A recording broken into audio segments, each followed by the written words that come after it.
بسم الله الرحمن الرحيم وبه نستعين. الحمد لله رب العالمين والصلاة والسلام على خاتم المرسلين سيدنا محمد وعلى آله وصحبه أجمعين. اللهم علمنا ما ينفعنا وانفعنا بما علمتنا وزدنا علما وعملا وإخلاصا. اللهم اجعلنا ممن يستمعون القول فيتبعون أحسنه. من مفاتح التدبر الكثيرة في القرآن الكريم شيء يسمى الشخصية اللغوية لكل سورة. الشخصية اللغوية لكل سورة هي كلمة أو مجموعة من الكلمات أو عبارة أو صيغة معينة، شكل معين من الكلمة اختصت بها هذه السورة، ولم ترد هذه الكلمة أو هذا التعبير في غيرها. هذه الكلمات التي تكون موجودة في سورة دون السور الأخرى تدلنا بشكل كبير على مفاتيح لتدبر هذه السورة. مثلا نحن الآن نقرأ في تفسير سورة البقرة. من الكلمات التي وردت في سورة البقرة ولم ترد في أي سورة أخرى سفك الدماء. سفك الدماء لم يرد في القرآن الكريم إلا في سورة البقرة، وهذا يدعونا للتفكير. لماذا وردت في هذه السورة دون غيرها؟ هذه السورة تتحدث كثيرا عن بني إسرائيل، إذا يمكننا بشكل أو بآخر من خلال مجموعة من الكلمات التي تختص بها السورة ومن خلال القصص التي وردت في هذه السورة أن نستنتج مجموعة من الأفكار والمفاهيم الخاصة بهذه السورة. طيب، نحن وصلنا إلى الحديث عن بني إسرائيل، وكنا قد بدأنا السورة بالتعريف بأصناف الناس. إذن نريد أن نربط. قرأنا الفاتحة دعونا فيها الله سبحانه وتعالى اهدنا الصراط المستقيم. الهداية تكون بطريقين، الطريق الأول هو فعل شيء، والطريق الثاني هو الامتناع عن فعل شيء. فالفعل هو الأشياء التي سيأمرنا الله بها في سورة البقرة لكي نلتزمها، والابتعاد هو بالتعلم من تجارب الآخرين التي أيضا سترد في هذه السورة. بعد ذلك بدأنا سورة البقرة بتعداد أصناف الناس، وهم المؤمنون، الكافرون، المنافقون. ثم بدأنا بالعهد الذي بدأه الله سبحانه وتعالى بعد خلق آدم عليه السلام، وقصة آدم مع الله سبحانه وتعالى ومع الملائكة ومع الشيطان. الآن سنكون مع نموذج للمغضوب عليهم الذين حدثنا الله سبحانه وتعالى عنهم في سورة الفاتحة، وهم بنو إسرائيل. سنتعرف على صفاتهم من خلال تجارب عملية وردت في هذه السورة. واضح الصورة عندكم؟ واضحة؟ واضح. واضحة. طيب، أعوذ بالله من الشيطان الرجيم. بسم الله الرحمن الرحيم. يا بني إسرائيل اذكروا نعمتي التي أنعمت عليكم وأوفوا بعهدي أوف بعهدكم وإياي فارهبون وآمنوا بما أنزلت مصدقا لما معكم ولا تكونوا أول كافر به ولا تشتروا بآياتي ثمنا قليلا وإياي فاتقون ولا تلبسوا الحق بالباطل وتكتموا الحق وأنتم تعلمون وأقيموا الصلاة وآتوا الزكاة واركعوا مع الراكعين. إذن هذه الآيات التي بدأت بالتعريف ببني إسرائيل. المناسبة، من بداية هذه الآية إلى الآية 142 ورد الكلام عن بني إسرائيل، وقد تحدث القرآن الكريم بالإسهاب، بالتطويل عنهم، فيما يقرب من جزء كامل. جزء كامل من هذه السورة أو من القرآن بشكل عام يتحدث عن بني إسرائيل، وذلك يدل على عناية القرآن بكشف حقائق اليهود وإظهار من طوت عليه نفوسهم الشريرة من خبث وكيد وتدمير حتى يحذرهم المسلمون. أما وجه المناسبة فإن الله تعالى لما دعا البشر إلى عبادته وتوحيده وأقام للناس الحجج الواضحة على وحدانيته ووجوده، ثم ذكرهم بما أنعم به على أبيهم آدم عليه السلام، دعا بني إسرائيل خصوصا وهم اليهود إلى الإيمان بخاتم الرسل وتصديقه فيما جاء به عن الله، لأنهم يجدونه مكتوبا عندهم في التوراة. وقد تفنن في مخاطبتهم، فتارة دعاهم بالملاطفة، وتارة بالتخويف، وتارة بالتذكير بالنعم عليهم وعلى آبائهم، وأخرى بإقامة الحجة والتوبيخ على سوء أعمالهم. وهكذا انتقل من التذكير بالنعم العامة على البشرية في تكريم أبي الإنسانية آدم عليه السلام إلى التذكير بالنعم الخاصة على بني إسرائيل. اللغة اسم أعجمي ومعناه عبد الله، وهو اسم يعقوب عليه السلام. إذن يعقوب في اللغة العبرية بالعربي هو عبد الله، وقد صرح به آل عمران: إلا ما حرم إسرائيل على نفسه. وأوفوا الوفاء الإتيان بالشيء على التمام والكمال. إذن إذا أديت الشيء بشكل تام فأنا وفيت، يقال أوفى ووفى، أي أداه وافيا تاما. قال الله سبحانه وتعالى لهم: لا تلبسوا الحق بالباطل. اللبس الخلط. تقول العرب: لبست الشيء بالشيء خلطته، والتبس به يعني اختلط. قال تعالى: وللبسنا عليهم ما يلبسون. وفي المصباح يعني كتاب المصباح: لبس الثواب من باب تعب لبسا بضم اللام، ولبست عليه الأمر لبسا من باب ضرب خلطته. يعني اللبس هو بمعنى الخلط، وأيضا يستعمل للبس الأشياء في بعضها، التباس الأشياء. والتبس الأمر أشكل. الزكاة مشتقة من زكى الزرع يزكو، وهذه هي كلمتنا اليوم من القرآن الكريم بإذن الله. أينما، لأن إخراجها يجلب البركة، أي هي من الزكاة أي الطهارة، لأنها تطهر المال. قال الله تعالى: خذ من أموالهم صدقة تطهرهم وتزكيهم بها، في سورة التوبة. أما التفسير فيا بني إسرائيل، أي يا أولاد النبي الصالح يعقوب، يا أولاد عبد الله يعقوب، اذكروا نعمتي التي أنعمت عليكم، اذكروا ما أنعمت به عليكم وعلى آبائكم من نعم لا تعد ولا تحصى. وكلمة نعمة عندما تأتي بالمفرد تعني النعم الكثيرة. إذن كلمة نعمة تستخدم للمفرد وللجمع. وأدوا ما عهدتموني عليه من الإيمان والطاعة، أوفي بعهدكم بما عهدتكم عليه من حسن الثواب، وإياي فارهبون.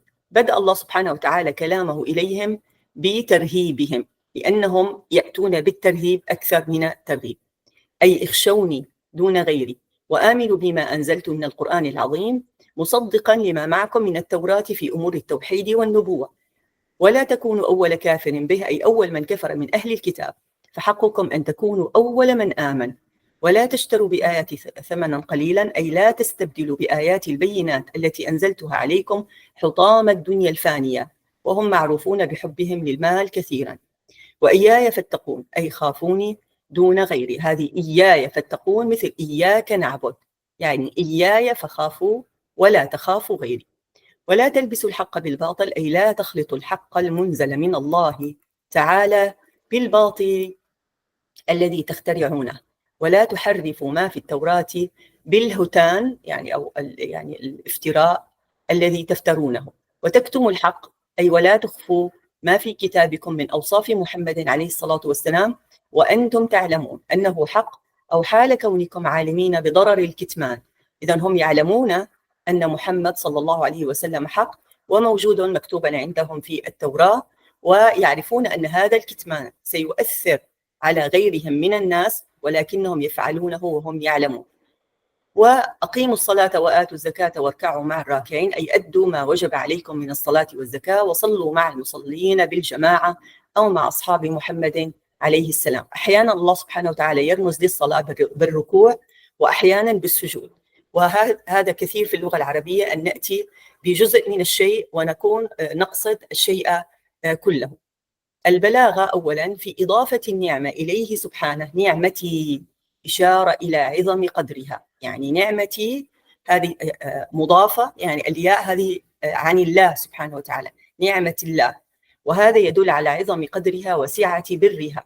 إذا كانت النعمة من إنسان فنحن نشكرها، فكيف إذا كانت من الله سبحانه وتعالى؟ إذن فالشكر أوجب. وحسن موقعها، لأن الإضافة تفيد التشريف، يعني الله سبحانه وتعالى لما يقول يا عبدي، فهذا العبد تشرف بإضافته إلى الله سبحانه وتعالى. أو كقولنا بيت الله وناقة الله، إذن الله سبحانه وتعالى شرف البيت بنسبته إليه، وشرف هذه الناقة التي كانت معجزة منه أيضا بنسبتها إليه. ثانيا قوله ولا تشتروا بآياتي، الشراء هنا ليس حقيقيا، بل هو على سبيل الاستعارة. إذا نحن لا نشتري بالآيات، كما تقدم في قوله أولئك الذين اشتروا الضلالة بالهدى. ولكن الإنسان عندما يتنازل عن شيء في مقابل شيء آخر فهو يشبه الشراء والبيع. ثالثا تكرير الحق في قوله تلبس الحق، ثم قال وتكتم الحق، لزيادة تقبيح المنهي عنه، إذ في التصريح ما ليس في الضمير من التأكيد، ويسمى هذا الإطناب أضعف من سواه. يعني عندما نكرر كلمة ونحن نستطيع أن لا نكررها، يعني لا تلبسوا الحق بالباطل وتكتموه، يعني واضح أن القصد هو الحق، لكن تكرار الكلمة هذا للتأكيد، وإذا كانت هذه الكلمة الإنكار يعني فهي لتقبيح المنهي عنه، وهذا يسمى إطناب، وهو أضعف من أساليب أخرى في الإطناب غيره. رابعا الإطناب هو التوسع يعني والزيادة والتكرار والمبالغة. قوله واركعوا مع الراكعين هو من باب تسمية الكل باسم الجزء، أي صلوا مع المصلين، وناب عن الصلاة بالركوع، وأطلق الركوع وأراد به الصلاة، فهذا اسمه المجاز المرسل. مجاز مرسل أن تقصد شيئا ويعني تقول شيئا جزء من شيء وتقصد الشيء الكامل كله. خامسا وإياي فارهبون وإياي فاتقون، هذه أيضا كما ذكرنا تفيد الاختصاص، يعني ارهبوني وحدي واتقوني وحدي، ولا ترهبوا غيري ولا تتقوا غيري. فائدة: قال بعض العارفين عبيد النعم كثيرون وعبيد المنعم قليلون، فالله تعالى ذكر بني إسرائيل بنعمه عليهم حتى يعرفوا نعمة المنعم، فقال اذكروا نعمتي، لأنهم يحبون الأخذ كثيرا. وأما محمد صلى الله عليه وسلم فقد ذكرهم بالمنعم، فقال فاذكروني أذكركم، ليتعرفوا على المنعم من المنعم على النعمة، وشتان بين الأمرين.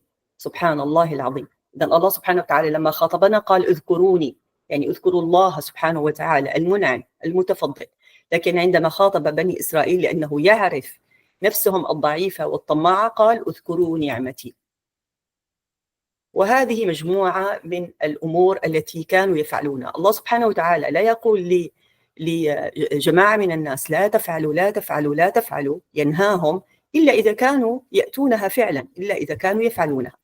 فيقول الله سبحانه وتعالى لهم أتأمرون الناس بالبر وتنسون أنفسكم وأنتم تتلون الكتاب أفلا تعقلون واستعينوا بالصبر والصلاة وإنها لكبيرة إلا على الخاشعين الذين يظنون أنهم ملاقو ربهم وأنهم إليه راجعون. ثم يكرر الخطاب لهم فيقول يا بني إسرائيل اذكروا نعمتي التي أنعمت عليكم وأني فضلتكم على العالمين واتقوا يوما لا تجزي نفس عن نفس شيئا ولا يقبل منها شفاعة ولا يؤخذ منها عدل ولا هم ينصرون. اللغة: أتأمرون الناس بالبر. ما هو البر؟ البر سعة الخير والمعروف، ومنه البر والبرية للسعة، أو البرية عفوا، البرية للسعة، وهو اسم جامع لأعمال الخير، يعني كل أعمال الخير تسمى البر. ومنه بر الوالدين وهو طاعتهما، وفي الحديث البر لا يبلى والذنب لا ينسى، يعني البر لا يقدم، يعني بمرور الزمان الإنسان يتذكر البر، والبر يبقى وكأنه يثمر وكأنه يتضاعف، والذنب لا ينسى. وتنسون تتركون، والنسيان يأتي بمعنى الترك، كقوله نسوا الله فنسيهم، وهو المراد هنا، ويأتي بمعنى ذهاب الشيء من الذاكرة. إذن النسيان في القرآن الكريم له أكثر من معنى. من معانيه الترك، يعني تنسون بمعنى تتركون، أو تنسون بمعنى أنه تنسون، هذا النسيان الذي نعرفه وهو فقدان الشيء أو ذهاب الشيء من الذاكرة، كقوله فنسي آدم عليه السلام ولم نجد له عزما. تتلون تقرؤون وتدرسون. الخاشعين جمع خاشع وهو المتواضع، وأصله من الاستكانة والذل. قال الزجاج الخاشع الذي يرى أو يرى أثر الذل والخشوع عليه من وجهه. وخشعت الأصوات أي سكنت. يظنون، الظن هنا بمعنى اليقين لا الشك، وهو من الأضداد. قال أبو عبيدة العرب تقول لليقين ظن وللشك ظن. إذن هناك مجموعة من الكلمات في العربية تكون الكلمة تعني المعنى وضده في نفس الوقت، ولكن المفهوم من السياق نعرف ما المقصود. وخاصة الظن في آيات القرآن الكريم على الأغلب تكون بمعنى اليقين، وقد كثر استعمال الظن بمعنى اليقين، ومنه إني ظننت أني ملاق حسابية فظنوا أنهم مواقعوها. هون ليس بمعنى الشك وإنما بمعنى اليقين. شفاعة، الشفاعة مأخوذة من الشفع الذي هو ضد الوتر، وهي ضم غيرك إلى جاهك ووسيلتك، ولهذا إلى جاهك، يعني ضم غيرك إلى جاهك وسيلتك، يعني تضم وسيلتك إلى وسيلة غيرك، ولهذا سميت شفاعة. فهي إذن إظهار لمنزلة الشفيع عند المشفع. عدل يعني مثل أن الشفع هو أن تضم واحد إلى واحد فيصبح عندك اثنان، أيضا الشفاعة هي أن تضم شيئا من قوتك أو وسيلتك أو الشيء الذي تتمتع به أو جاهك إلى غيرك. لذلك هذا هو وجه التشابه بين الشفع الذي هو الرقم 2 أو مضاعفاته وبين الشفاعة. عدل بفتح العين بمعنى هنا فداء، وبكسرها عدل بمعنى المثل. إذن شيء يعدل شيئا يعني مثله، أما شيء عدل فهو فداء، يعني يدفع مقابل شيء ما. يقال عدل وعديل للذي يماثلك. لذلك يسمى الزوج أخت الزوجة العديل، لأن العدلاء يعني يتزوجون 2 أخوات يعني متماثلتين من نفس المستوى من نفس الأسرة، ولذلك سمي عديلا. المناسبة، لا تزال الآيات تتحدث عن بني إسرائيل، وفي هذه الآيات ذم وتوبيخ لهم على سوء صنيعهم، حيث كانوا يأمرون بالخير ولا يفعلونه، ويدعون الناس إلى الهدى والرشاد ولا يتبعونه. سبب النزول، نزلت هذه الآية في بعض علماء اليهود كانوا يقولون لأقربائهم الذين أسلموا أثبتوا على دين محمد فإنه حق، فكانوا يأمرون الناس بالإيمان ولا يفعلونه. سبحان الله العظيم. التفسير، يخاطب الله أحبار اليهود فيقول لهم على سبيل التقريع والتوبيخ: أتأمرون الناس بالبر، أي تدعونهم إلى الخير وإلى الإيمان بمحمد صلى الله عليه وسلم، ثم تتركون أنفسكم فلا تؤمنون ولا تفعلون الخير، وأنتم تتلون أو تقرؤون التوراة وفيها صفة ونعت لمحمد صلى الله عليه وسلم، الصفة مثل النعت. أفلا تعقلون، أي أفلا تفطنون وتفقهون تفهمون أن ذلك قبيح فترجعون عنه. ثم بين لهم تعالى طريق التغلب على الأهواء والشهوات والتخلص من حب الرياسة وسلطان المال الذي يتصفون به. فقال: إذن كيف يعني نتغلب على أنفسنا؟ وكأنهم سألوا، فالله سبحانه وتعالى أجابهم: واستعينوا بالصبر والصلاة، اطلبوا المعونة على أموركم كلها بشيئين، بالصبر والصلاة، أي بتحمل ما يشق على النفس من تكاليف شرعية، وبالصلاة، هذا هو الصبر، والصلاة التي هي عماد الدين. سبحان الله العظيم. يقول العلماء أن الصبر زاد، وهذا الزاد ينفد ينتهي، لذلك الله سبحانه وتعالى قال الصبر ثم قال الصلاة. الصلاة زاد لا ينتهي، يعني الإنسان يستطيع في أي وقت أن يقف بين يدي ربه ويكبر ويدخل في الصلاة ويدعو ما شاء أن يدعو. فإذا الصلاة زاد لا ينفد لا ينتهي، أما الصبر فممكن أن ينفد، لذلك الله سبحانه وتعالى قرن بين الصبر والصلاة. ولأن أيضا من الأسباب أخرى يعني أن الصلاة أيضا تحتاج إلى صبر، يعني الإنسان يصابر نفسه حتى يلتزم بالصلاة، وإنها أي الصلاة لكبيرة أي شاقة وثقيلة إلا على الخاشعين الذين هم متواضعين ومستكينين الذين صفت نفوسهم لله. الذين يظنون ما هي صفة هؤلاء الخاشعين؟ الذين يعتقدون اعتقادا جازما أنهم سيلقون ربهم يوم البعث فيحاسبهم على أعمالهم وأنهم إليه راجعون، أي معادهم إليه يوم الدين. ثم ذكرهم تعالى بنعمه وآلائه العديدة مرة أخرى فقال: يا بني إسرائيل اذكروا نعمتي التي أنعمت عليكم بالشكر عليها بطاعتي، وأني فضلتكم أي فضلت آباءكم على العالمين، أي عالمي زمانهم بإرسال الرسل وإنزال الكتب، ليس العالمين بشكل مطلق، لكن العالمين الذين كانوا في زمانهم في زمان آبائهم، بأن أرسلهم رسل كثيرة، ليس رسولا واحدا ولا اثنين، الكثير من الرسل، وإنزال الكتب، وكان جعلهم سادة وملوكا، وتفضيل الآباء شرف للأبناء، مثل لما كرم الله سبحانه وتعالى آدم فهو كرم بنيه من بعده. واتقوا يوما، أيضا الخطاب لبني إسرائيل، أي خافوا ذلك اليوم الرهيب الذي لا تقضي فيه نفس عن نفس شيئا من الحقوق. إذا لا يستطيع إنسان أن يساعد إنسانا آخر في يوم القيامة إلا بعمله، ولا يقبل منها شفاعة، أي لا تقبل الشفاعة في نفس كافرة بالله أبدا. يعني إنسان ممكن أن يشفع له الكثير من الناس في الدنيا، ولكن في الآخرة لا يمكن الشفاعة، لا الله سبحانه وتعالى حتى يأذن بها، ولا تكون الشفاعة أبدا للكفار، بدليل أن الله سبحانه وتعالى لم يقبل شفاعة إبراهيم عليه السلام في أبيه، ولا شفاعة محمد صلى الله عليه وسلم أيضا في أهله.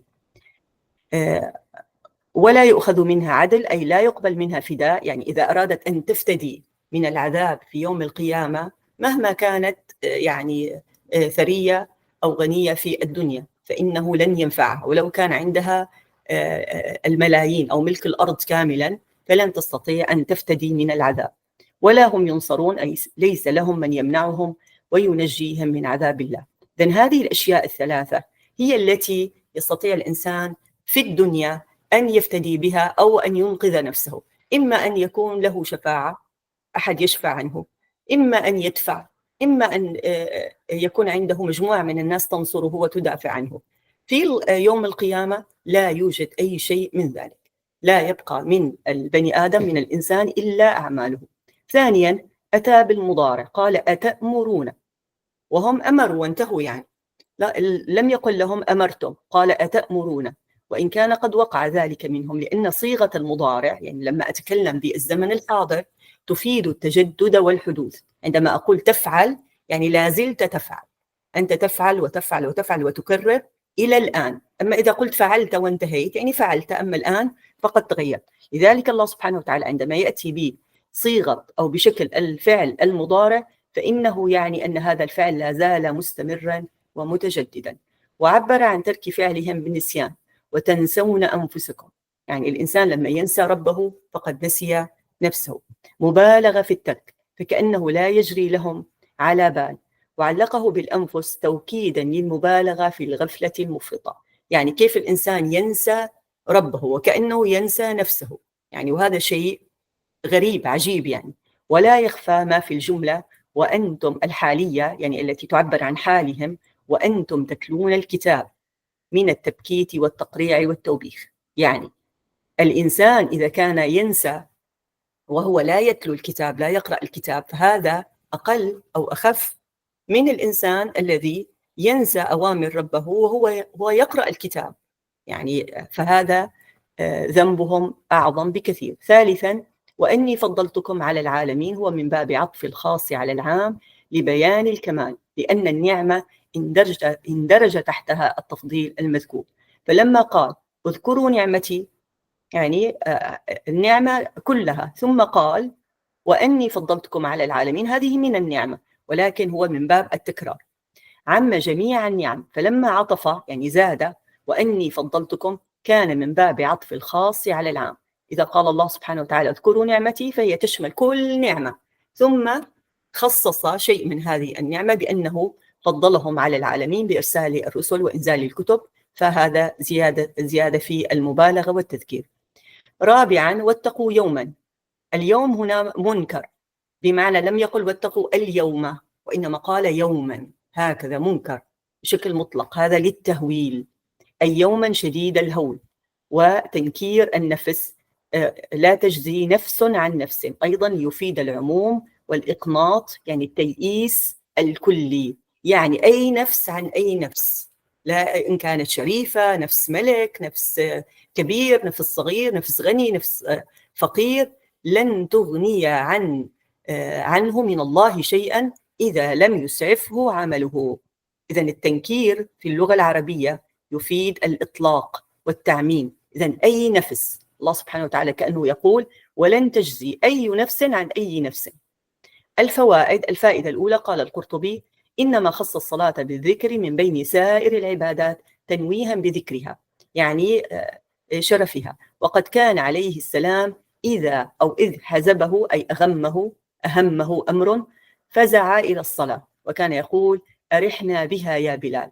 الثانية قال علي كرم الله وجهه: قصم ظهري رجلان، يعني عجبت لرجلين: عالم متهتك وجاهل متنسك. يعني عالم يعني يعلم الكتاب، يعلم الحلال والحرام، يعلم بالدين، ولكن علمه لا ينهاه عن فعل المنكرات وفعل الفواحش والعياذ بالله. عالم ومتهتك، يعني كيف تجتمع هاتان الصفتان معا؟ والله سبحانه وتعالى يقول: إنما يخشى الله من عباده العلماء. والصنف الثاني من الناس الذي أدهش وتعجب منه علي رضي الله عنه ويعني آلمه: جاهل متنسك، يعني إنسان لا يفهم في الدين ولكنه يتظاهر بالعبادة والنسك والزهد إلى آخره. يعني هذا يدل على أن العبادة يجب أن تكون على علم، يعني يدعو الإنسان إلى الله سبحانه وتعالى على علم، على بصيرة.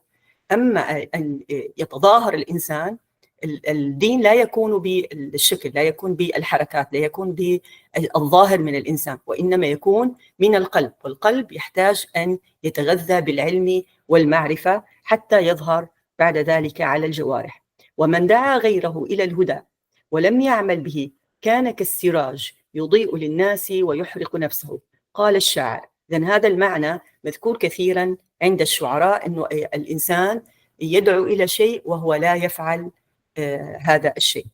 فيقول الشاعر: ابدأ بنفسك فانهها عن غيها، فإذا انتهت عنه فأنت حكيم، فهناك يقبل إن وعظت ويقتدى بالرأي منك وينفع التعليم.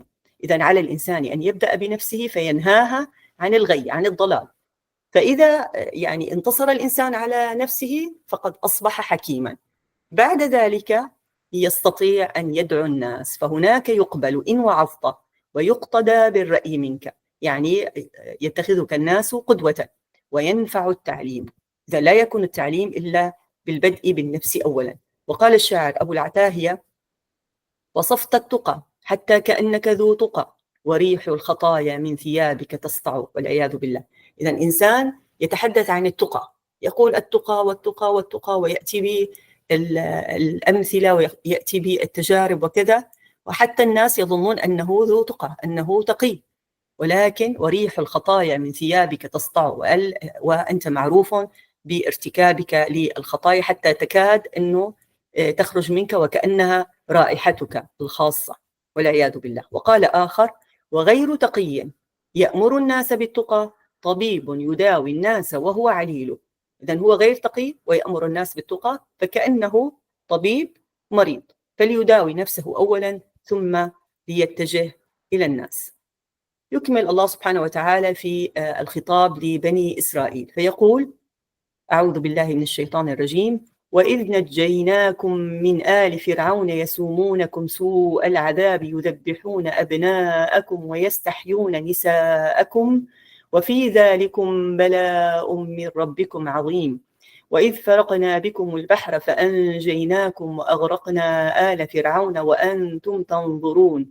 وإذ واعدنا موسى 40 ليلة ثم اتخذتم العجل من بعده وأنتم ظالمون ثم عفونا عنكم من بعد ذلك لعلكم تشكرون وإذ آتينا موسى الكتاب والفرقان لعلكم تهتدون وإذ قال موسى لقومه يا قوم إنكم ظلمتم أنفسكم باتخاذكم العجل فتوبوا إلى بارئكم فاقتلوا أنفسكم ذلكم خير لكم عند بارئكم فتاب عليكم إنه هو التواب الرحيم.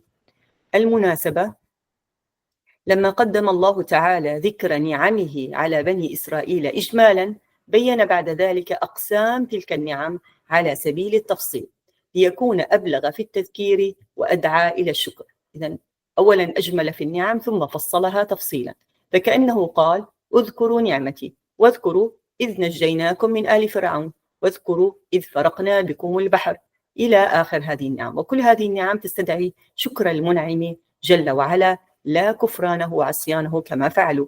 اللغة: آل فرعون، أصل آل هي أهل، ولذلك يصغر بأهيل، يعني تصغير الآل أهيل، فأبدلت هاؤه ألفا، وخص استعماله بأولي الخطر والشأن كالملوك وإشباههم، فلا يقال آل الإسكاف والحجام، يعني الذي يعمل إسكافي يعني يصلح الأحذية، أو الحجام الذي يعمل بالحجامة، فلا يقال لأهله آل فلان، وإنما الآل اختصت في اللغة العربية للملوك وكبراء القوم والذين يخاف منهم، يعني خاصة المستبدون والطغاة. فرعون علم لمن ملك العمالقة، يعني فرعون ليس إنسان واحد وإنما هو لقب، مثل قيصر، مثل ملك يعني.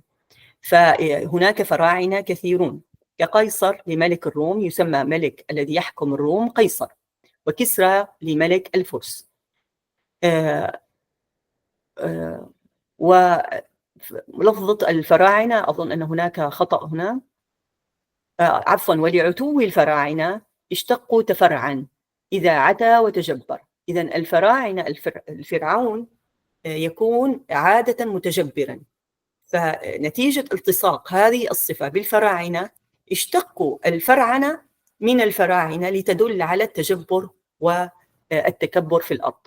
يسومونكم أي يذيقونكم من سامه إذا أذاقه وأولاه، إذن يذيقونكم سوء العذاب. قال الطبري: يوردونكم ويذيقونكم. ويستحيون أي يستبقون الإناث على قيد الحياة. إذن هذه من الكلمات التي يخطئ الكثير في فهمها. يستحيون ليس بمعنى يتعرضون للنساء، وإنما يبقونهم أحياء، كانوا يقتلون الأولاد الذكور ويبقون الإناث للخدمة. وفي هذا أيضا ذل بني إسرائيل. هذا بلاء، اختبار ومحنة، ويستعمل في الخير والشر. يقول الله سبحانه وتعالى: ونبلوكم بالشر والخير فتنة. إذن البلاء ممكن أن يكون شر وممكن أن يكون شرا أو خيرا. فرقنا، الفرق الفصل والتمييز، ومنه وقرآنا فرقناه. إذن نزل القرآن مفرقا ولم ينزل دفعة واحدة، أي فصلناه وميزناه بالبيان. بارئكم من اسماء الله سبحانه وتعالى الحسنى. البارئ أو البارئ هو الخالق للشيء على غير مثال سابق. إذن الله سبحانه وتعالى ليس فقط خالقا وإنما هو بارئ. بارئ بمعنى خلق الشيء ولم يكن هناك مثال سابق، شيء سابق يشبهه فخلقه على شكله، وإنما خلقه ابتداء دون أن يشبه أي شيء آخر. والبرية الخلق. التفسير: وإذ نجيناكم أي اذكروا. ذكرنا كلمة إذ بمعنى اذكروا في القرآن الكريم. اذكروا يا بني إسرائيل نعمتي عليكم حين نجيت آباءكم من آل فرعون، أي من بطش فرعون وأشياعه العتاة الظلمة. والخطاب للأبناء المعاصرين للنبي صلى الله عليه وسلم. إذن الله سبحانه وتعالى يذكر الأبناء بنعمته على آبائهم وأجدادهم، إلا أن النعمة كما قلنا على الآباء هي نعمة على الأبناء. وقد كان هؤلاء الفراعنة يولونكم ويذيقونكم أشد العذاب وأفظعه. يذبحون أبناءكم أي يذبحون الذكور من الأولاد، ويستبقون الإناث على قيد الحياة للخدمة. وفي ذلكم فيما ذكر من العذاب المهين من الذبح والاستحياء محنة واختبار عظيم لكم من جهته تعالى بتسليطهم عليكم ليتميز البر من الفاجر. الله سبحانه وتعالى لما يختبر عبدا أو مجموعة من الناس حتى يفرق بين المؤمن وبين الفاجر. إذا دائما الله سبحانه وتعالى هذا هو الهدف من الابتلاء. وإذ فرقنا بكم البحر، أي اذكروا أيضا إذ فلقنا لكم البحر حتى ظهرت لكم الأرض اليابسة فمشيتم عليها فأنجيناكم وأغرقنا آل فرعون. وهذه نعمة عظيمة ومعجزة كبيرة لموسى وبني إسرائيل، أي نجيناكم من الغرق وأغرقنا فرعون وقومه وأنتم تنظرون، أي وأنتم تشاهدون ذلك بأعينكم. وقد كان آية باهرة من آيات الله في إنجاء يعني نجاة أوليائه وإهلاك أعدائهم. وإذ وعدنا موسى 40 ليلة، أي وعدنا موسى أن نعطيه التوراة بعد 40 ليلة، وكان ذلك بعد نجاتكم وإهلاك فرعون. ثم اتخذتم العجل، يعني عبدتم العجل لما ترككم موسى من بعده، أي من بعد غيبته عنكم حين ذهب لميقات ربه وأنتم ظالمون معتدون في تلك العبادة ظالمون لأنفسكم. يعني كيف تعبدون العجل بعد أن نجاكم الله سبحانه وتعالى لمجرد أن ترككم موسى. ثم عفونا عنكم، أي تجاوزنا عن تلك الجريمة الشنيعة من بعد ذلك الاتخاذ المتناهي في القبح، يعني جريمة قبيحة جدا، ولكن الله سبحانه وتعالى عفى عنهم لكي يشكروا الله أو يشكروا نعمة الله عليهم ويستمروا على الطاعة، ولكن طبعا لم يحصل ذلك. وإذ آتينا موسى الكتاب والفرقان، أي واذكروا نعمتي أيضا حين أعطيت موسى التوراة الفارقة الفرقان التي تفرق بين الحق والباطل، وأيدت موسى عليه السلام بالمعجزات لعلكم تهتدون، أي لكي تهتدوا بالتدبر فيها والعمل بما فيها من أحكام. ثم بين الله تعالى كيفية وقوع العفو المذكور بقوله: إذن كيف عفى الله عنهم بعد أن ارتكبوا هذه الجريمة العظيمة بالإشراك بالله وبعبادة العجل؟ وإذ قال موسى لقومه يا قوم إنكم ظلمتم أنفسكم باتخاذكم العجل، أي اذكروا حين قال لكم موسى بعد أن رجع من موعده الذي وعده ربه فرآهم قد عبدوا العجل، قال يا قوم لقد ظلمتم أنفسكم بعبادتكم للعجل فتوبوا إلى من خلقكم بريئا من العيب والنقصان. بارئكم الله سبحانه وتعالى خلقكم، وهو الله سبحانه وتعالى المنزه عن النقص والعيب. فاقتلوا أنفسكم، أي ليقتل البريء منكم المجرم. ذلكم هذا القتل هو الذي يرضي ربكم عنكم بنزولكم عند أمره خير لكم عند الله سبحانه وتعالى الخالق العظيم. ثم قبل توبتكم إنه هو التواب الرحيم، أي عظيم المغفرة واسع التوبة. البلاغة قال ابن جزي يسومونكم سوء العذاب، أي يلزمونهم به، يعني هذا العذاب كان مستمرا، وهو استعارة من السوم في البيع، وفسر سوء العذاب بقوله: إذن ما هو سوء العذاب الذي أذاقهم إياه؟ هو تذبيح الأبناء واستبقاء النساء أو البنات للخدمة، ولذلك لم يعطفه هنا. إذن قال يذبحون أبناءكم ويستحيون نساءكم. ثانيا التنكير في كل بلاء وعظيم للتفخيم والتهويل. تحدثنا عن التنكير، يعني بدون الكلمة النكرة هي الكلمة التي تأتي بالتنوين، بلاء عظيم، بدون البلاء بدون العظيم. ودائما الكلمة التي تأتي بشكل نكرة بدون هي هذه الكلمة يراد بها التهويل والتفخيم. ثالثا صيغة المفاعلة في قوله وإذ واعدنا.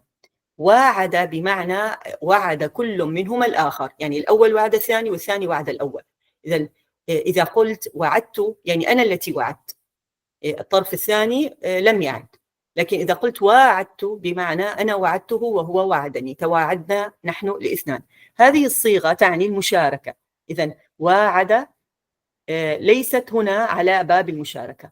الله سبحانه وتعالى هو الذي وعد موسى، ولم يكن لموسى أن يعد الله سبحانه وتعالى، ولكن الله سبحانه وتعالى على سبيل التشريف لموسى عليه السلام استخدم هذه الكلمة. إذن هي لا تفيد المشاركة من الطرفين. إذن الله وعد موسى، لكن موسى لم يعد الله سبحانه وتعالى، وإنما هي بمعنى الثلاثي وإذ وعدنا، يعني بمعنى وإذ وعدنا.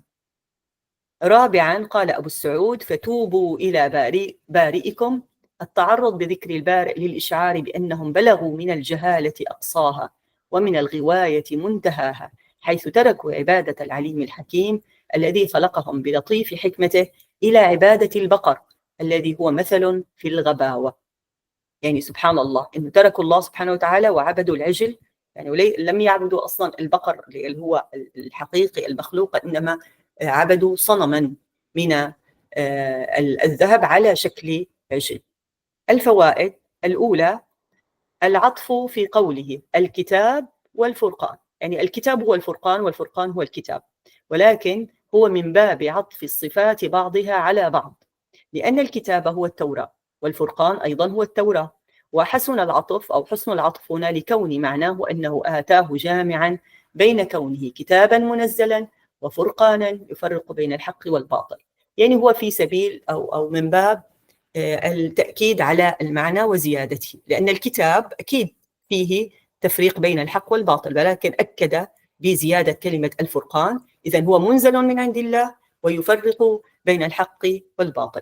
الثانية: سبب تقتيل الذكور من بني إسرائيل ما رواه المفسرون أن فرعون رأى في منامه كأن نارا أقبلت من بيت المقدس وأحاطت بمصر وأحرقت كل قبطي بها ولم تتعرض لبني إسرائيل، فهاله ذلك وسأل الكهنة عن رؤياه فقالوا: يولد في بني إسرائيل غلام يكون هلاكك وزوال ملكك على يده، فأمر فرعون بقتل كل غلام يولد في بني إسرائيل.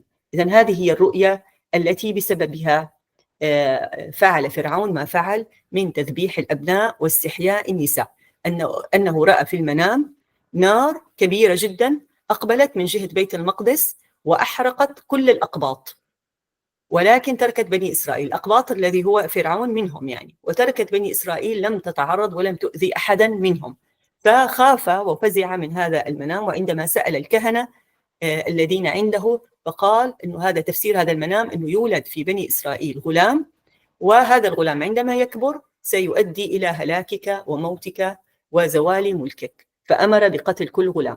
الثالثة: قال القشيري: من صبر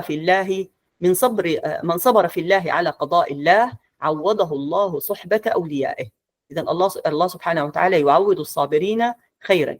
هؤلاء بنو إسرائيل صبروا على مقاسات الضر من فرعون وقومه، فجعل منهم أنبياء وجعل منهم ملوكا وآتاهم ما لم يؤتي أحدا من العالمين.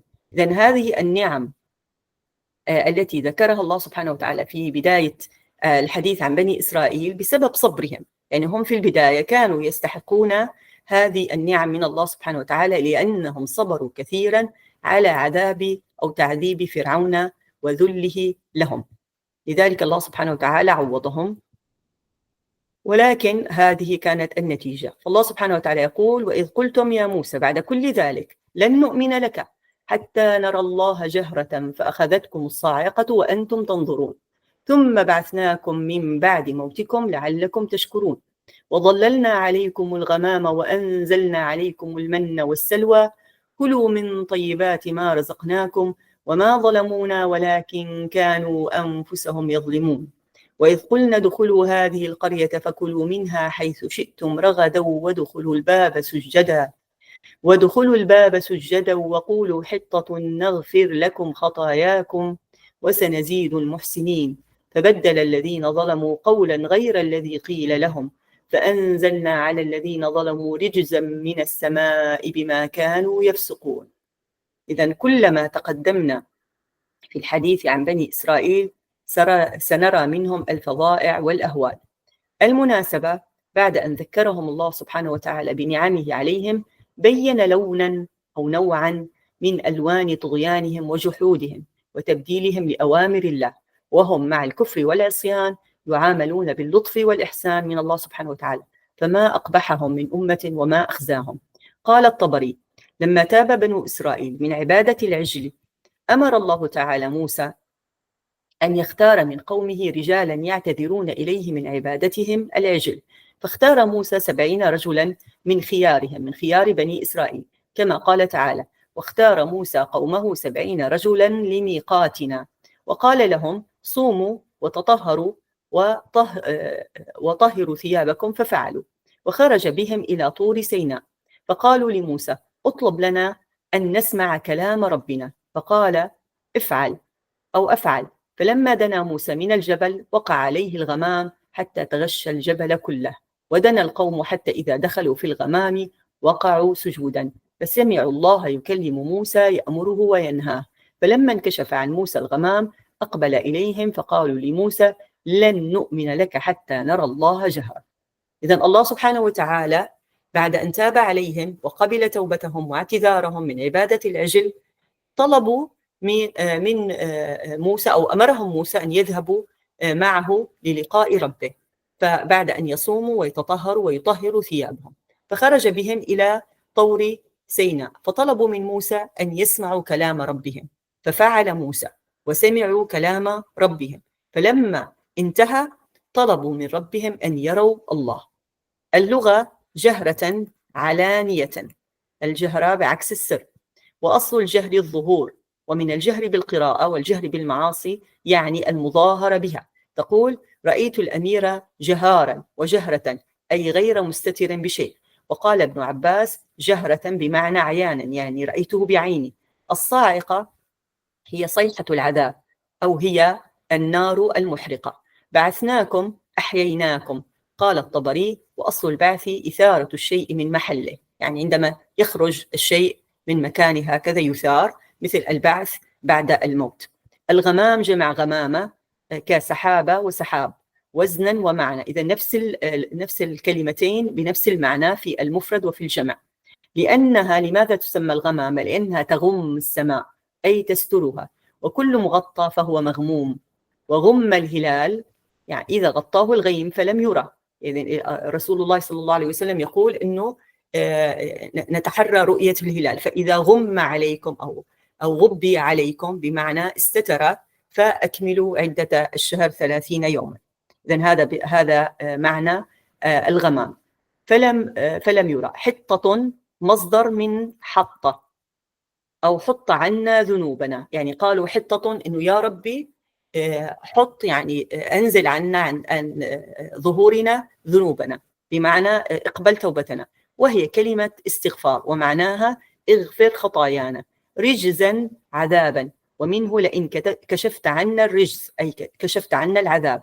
يفسقون، الفسق هو الخروج عن الطاعة وقد تقدم، يعني ذكرنا الفسق قبل ذلك. التفسير وإذ قلتم يا موسى، أيضا هنا إذ بمعنى اذكروا حين خرجتم يا بني إسرائيل مع موسى لتعتذروا إلى الله من عبادة العجل، فقلتم لن نصدق لك بأن ما نسمعه كلام الله حتى نرى الله علانية. يعني هم سمعوا كلام الله ولكن قالوا لن نصدق، مع أنهم يعني وقعوا سجدا لما سمعوا كلام الله سبحانه وتعالى لعظمة هذا الحدث، ولكنهم بعد أن أفاقوا طلبوا رؤية الله سبحانه وتعالى، فأرسل الله عليهم نارا من السماء فأحرقهم وأنتم تنظرون، أي ما حل بكم، يعني ترون بأعينكم ما حل بكم. ثم لما ماتوا قام موسى يبكي ويدعو الله ويقول رب ماذا أقول لبني إسرائيل وقد أهلكت خيارهم. وإذا هو أخذ معه 70 رجلا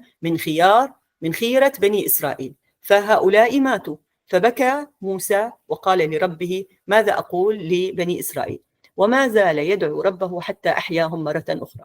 قال ثم بعثناكم من بعد موتكم، أي أحييناكم بعد أن مكثتم ميتين يوما وليلة، فقاموا وعاشوا ينظر بعضهم إلى بعض كيف يحيون، يعني كانوا يرون بعضهم، يعني الذي يقوم يرى الآخر وهو يقوم من الموت ويحيا أمام عينه لعلكم تشكرون.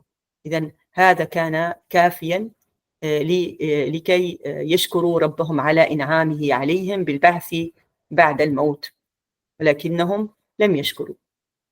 ثم ذكرهم تعالى بنعمته عليهم وهم في التيه لما امتنعوا من دخول مدينة الجبارين وقتالهم، وقالوا لموسى فاذهب أنت وربك فقاتلا إنا هنا قاعدون، فعوقبوا على ذلك بالضياع، يعني التيه 40 سنة يتيهون في الأرض. قال الله تعالى وظللنا عليكم الغمام، أي سترناكم بالسحاب من حر الشمس وجعلنا الغمام عليكم كالظلة، يعني استظلوا بالغمام من حر الشمس. هذه من نعم الله سبحانه وتعالى عليهم. وأنزلنا عليكم، أي أيضا أنعمنا عليكم بأنواع من الطعام والشراب من غير كد ولا تعب.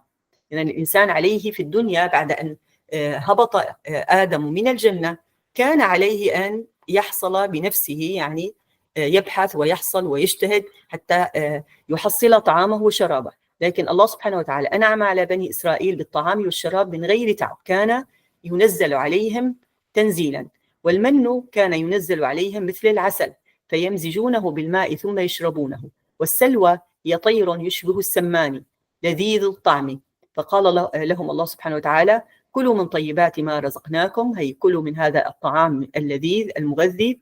وما ظلمونا ولكن كانوا أنفسهم يظلمون، أي أنهم، الظلم هنا بمعنى كفران النعمة، عدم شكر النعمة. وما ظلمونا ولكنهم ظلموا أنفسهم لأن العصيان يرجع عليهم. وإذ قلنا ادخلوا هذه القرية، أي اذكروا نعمتي عليكم حين قلنا لكم بعد خروجكم من التيه ادخلوا بيت المقدس. القرية هي بيت المقدس، فكلوا منها حيث شئتم رغدا. إذا الله سبحانه وتعالى الرغد كما ذكرناه هو السعة. كلوا منها أكلا واسعا هنيئا وادخلوا الباب سجدا. ادخلوا باب القرية ساجدين لله شكرا على خلاصكم من التيه، من الضياع. وقولوا حطة، يعني اطلبوا المغفرة.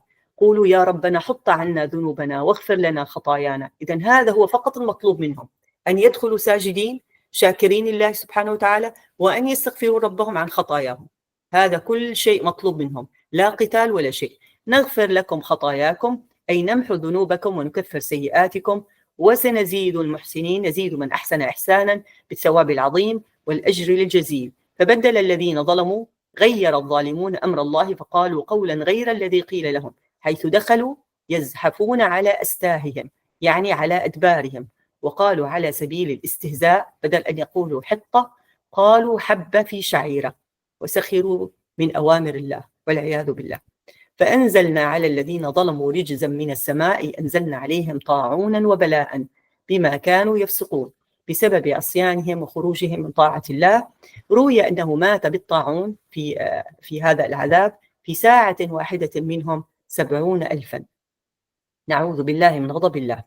البلاغة: أولا إنما قيد البعث بعد الموت، ثم بعثناكم من بعد موتكم، حتى يتأكد القارئ والسامع لهذه القصة أنهم ماتوا فعلا، لزيادة التأكيد على أنه موت حقيقي، ولدفع ما عساه يتوهم أن بعثهم كان بعد إغماء أو بعد نوم. إذن هم لم يغمى عليهم أو كانوا نائمين، وإنما كانوا ميتين على الحقيقة، ثم بعثهم الله سبحانه وتعالى كما سيبعث الناس في آخر الزمان بعد الموت. ثانيا في الآية إيجاز بالحذف في قوله كلوا، أي قلنا لهم كلوا. وفي قوله وما ظلمونا تقديره فظلموا أنفسهم بأن كفروا وما ظلمونا. بذلك دل على هذا الحذف قوله ولكن كانوا أنفسهم يظلمون. والجمع بين صيغتي الماضي والمضارع، ظلمونا ماضي، يظلمون مضارع، يعني الحاضر، للدلالة على تماديهم في الظلم واستمرارهم على الكفر، يعني كأنهم يظلمون من الماضي إلى الآن ومستمرون في ظلمهم لفترة طويلة. ثالثا وضع الظاهر مكان الضمير في قوله فأنزلنا على الذين ظلموا، ولم يقل فأنزلنا عليهم.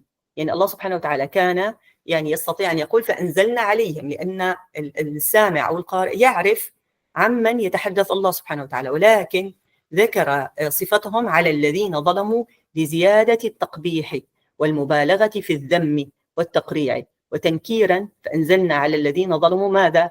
رجزا. أيضا هنا رجز، يعني حتى الإنسان يتخيل ما هو هذا العذاب الذي أنزله الله، يعني كأنه أتاهم من فوقهم، وهذا للتهويل والتخويف والتفخيم. تنبيه: قال الراغب تخصيص قوله رجزا من السماء، يعني الله سبحانه وتعالى لم يقل فأنزلنا على الذين ظلموا رجزا فقط هكذا، وإنما قال رجزا من السماء، وهذا أدعى للخوف. لماذا؟ لأن العذاب ضربان، العذاب نوعان، ضرب يعني نوع قد يمكن دفاعه، يعني ممكن أن أدفعه وممكن أن أتلافاه أو أتحاشاه، وهو كل عذاب جاء على يد آدمي أو من جهة المخلوقات كالهدم والغرق. إذا أنا أحسست أن شيئا من الأذى سيأتيني من جهة ما، فإني أستطيع أن أدفع أو حاول يعني على الأقل أن أدفع هذا العذاب عني. ولكن النوع الثاني من العذاب ضرب لا يمكن دفاعه بقوة آدمي. إذن هذا النوع من الثاني لا يمكن، اللي هو كالطاعون والصاعقة والموت، يعني شيء يأتي من عند الله وكأنه يأتي من السماء، فلا يستطيع الإنسان أن يدفعه أبدا ولا يقاومه، وهو المراد بقوله رجزا من السماء. هذا والله تعالى أعلم وأحكم، وصلى الله وسلم على نبينا محمد وعلى آله وصحبه أجمعين. وكلمتنا لهذا اليوم هي كلمة الزكاة.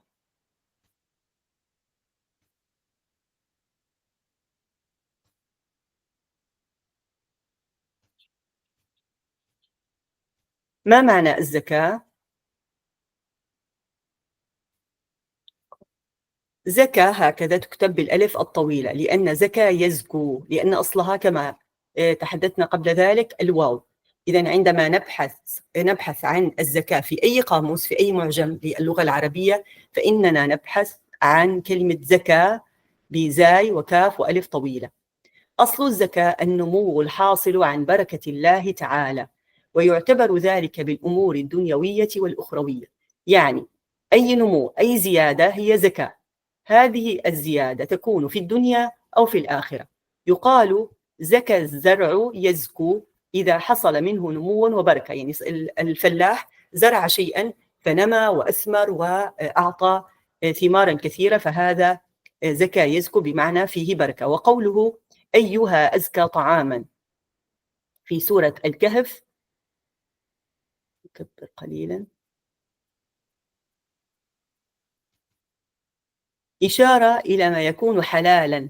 الطعام الزكي هو الطعام الحلال الذي لا يستوخم عقباه، يعني لا يخاف الإنسان بعد أكله من أن يصيبه شيء، سواء في الدنيا أو في الآخرة.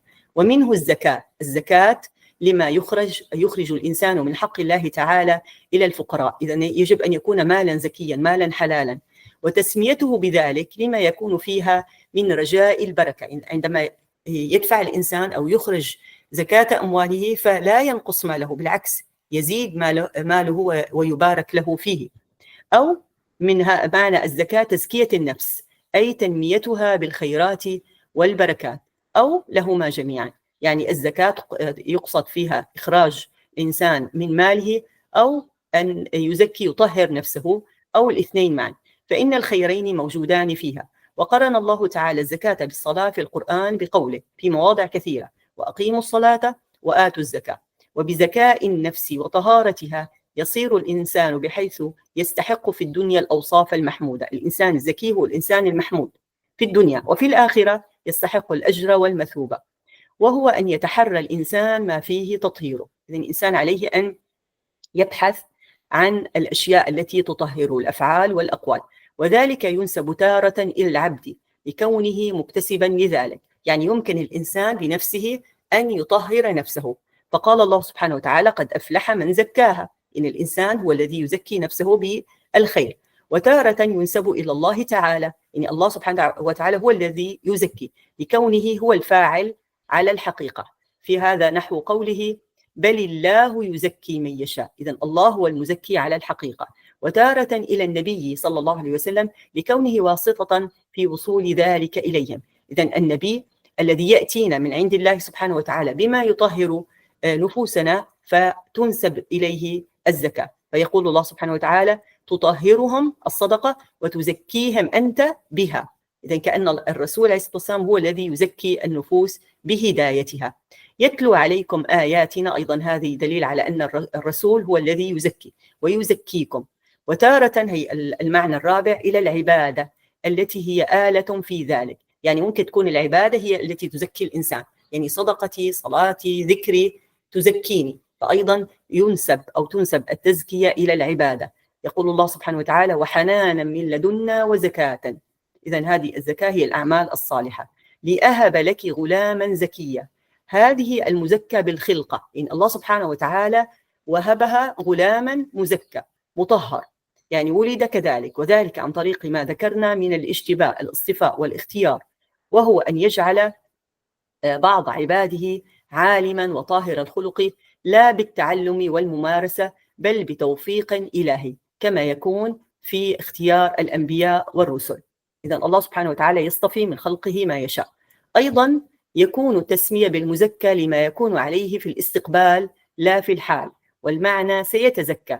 إذا وأهب لك غلاما زكيا، يعني سيكون زكيا عندما يكبر في المستقبل، كمان هذا معنى محتمل. والذين هم للزكاة فاعلون. انتبهوا جيدا إلى هذه الآية.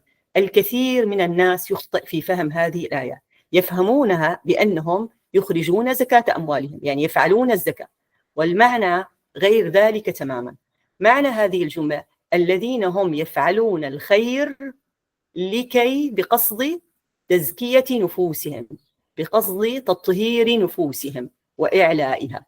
إذن هنا الزكاة بمعنى التطهير، أي يفعلون ما يفعلون من العبادة ليزكيهم الله أو ليزكوا أنفسهم، والمعنيان واحد. وليس قوله للزكاة مفعولا لقوله فاعلون، يعني يفعلون الزكاة يعني يخرجون الزكاة، لا، ليس هذا هو المعنى، بل اللام، هذه اللام للزكاة هي لام العلة والقصد، يعني يفعلون الخير بقصد، هي اللام بقصد التزكية، بقصد التطهير، بقصد العلو والسمو في الأخلاق.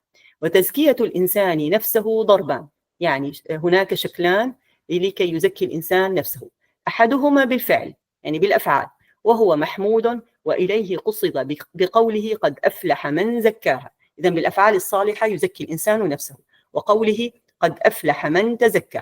أما النوع الثاني من التزكية فيكون بالقول، كتزكية العدل غيره، يعني العدل للإنسان الراشد العاقل، يعني الصادق.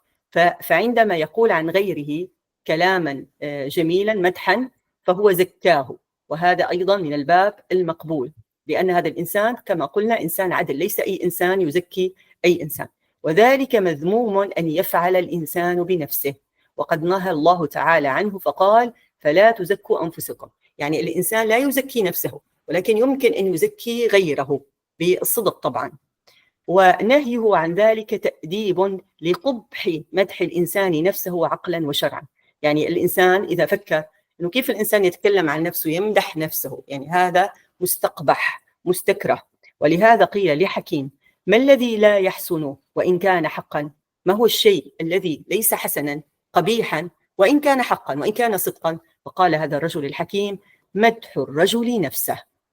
إذن مدح الرجل نفسه هو مذموم، كان عند العرب، مذموم عند العقلاء، ومذموم أيضا، أصبح مذموما أيضا في الدين عندما قال الله سبحانه وتعالى فلا تزكوا أنفسكم. الإنسان عندما يزكي نفسه هذا دليل على صفاء سريرته، على صفاء قلبه. لماذا؟ لأن الإنسان المتكبر لا يحب أن يمدح غيره، يحب أن يتكلم فقط عن نفسه. فعندما يزكي، يعني يتكلم أو يشهد بالحق لغيره بما فيهم من الخصال والأفعال الحميدة، فإنه وكأنه يزكي نفسه بأن يخلصها من الغل ومن الحقد ومن الحسد. هذا والله تعالى أعلم وأحكم، وصلى الله وسلم على نبينا محمد وعلى آله وصحبه أجمعين، والحمد لله رب العالمين.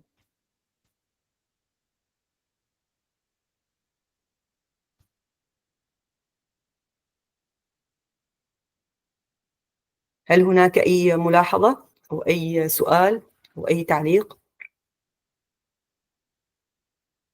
أطلت عليكم اليوم قليلا 6 دقائق، سامحوني، ولكن قسمت الباقي من الصفحات على الأيام حتى إن شاء الله ننتهي من السورة مع نهاية الشهر بإذن الله تعالى. هل نمتن؟ لا معك الخير. معك إن شاء الله. طيب هل هناك أي استفسار؟ هلا قلت أستاذة إنه عشان تزكية النفس إنه ما يمدح الإنسان نفسه كثير. مم. هلا بنشوف في دورات أو في حتى في مجالس إنه احكي إيجابياتك أو الإيجابيات أنت بتشوف حالك فيها. هل هاي تمام. من تزكية النفس ولا ما مش داخل هذا الموضوع؟ لا، تزكية النفس بأنه أنا يعني أجعل نفسي فوق قدرها، يعني أبالغ في مدح نفسي. المدح المنهي عنه هو المدح بصفات وليس بأفعال. يعني لما الإنسان مثلا يكون في موقف عليه أن يذكر الإنجازات التي فعلها، مثل السيرة الذاتية، مثل السي في يعني، فهذا ليس تزكية، هذا عفوا ليس مدحا مذموما، وإنما هذا حق، يعني قول حق. ولكن الإنسان هو في مجلس أو في مكان وليس مطلوب منه أن يتكلم عن نفسه، وأنا وأنا وأنا وأنا إلى آخره، فهذا هو المنهي عنه، لأنه يورث الغرور والكبر في نفس الإنسان. وإذا كان الإنسان، فالله سبحانه وتعالى أو رسول الله صلى الله عليه وسلم بين، يعني فصل في هذا الموضوع، فقال إنه إذا كان الإنسان يرى الحسنات في غيره ويعترف بهذه الحسنات ويتكلم بها بدون أن يحس بأي حرج في نفسه، يعني يعترف بالحق ولو كان على لسان غيره، فهذا الإنسان إن شاء الله لا يخاف عليه. ولكن إذا كان الإنسان لا يرى إلا نفسه، يعني هو على حق والباقي كله على باطل، أو هو الذي يفهم والباقين لا يفهمون، فهنا الخطر. هذا هو المقصود بالنهي عن تزكية النفس، والله أعلم. إن شاء الله. تسلمت لك. إليك يا رب. يعني سؤالك في محله والله، انه حاليا بالعكس، يعني لانه في ناس كثيره ممكن انه يعني يظلموا انفسهم بخجلهم او بمثلا قله ثقتهم بنفسهم، فهذا من الظلم للنفس. يوسف عليه السلام لانه كان يعلم انه هو المناسب لمنصب خزانه الاموال في البلاد، فقال اجعلني على خزائن الارض اني حفيظ عليم. فتكلم عن نفسه وقال انا حفيظ عليم، يعني أنا أستحق هذا. وهذا ليس من باب تزكية النفس، وإنما من باب قول الحق وفي مكانه، يعني يحتاج إليه. صح، جميل. الله يجزيك الخير. وإياكم. هل هناك أي سؤال آخر؟ لا. طيب إذن استودعكم الله، اذكرونا بدعوة طيبة. هذا والله تعالى أعلم وأحكم، والسلام عليكم ورحمة الله وبركاته.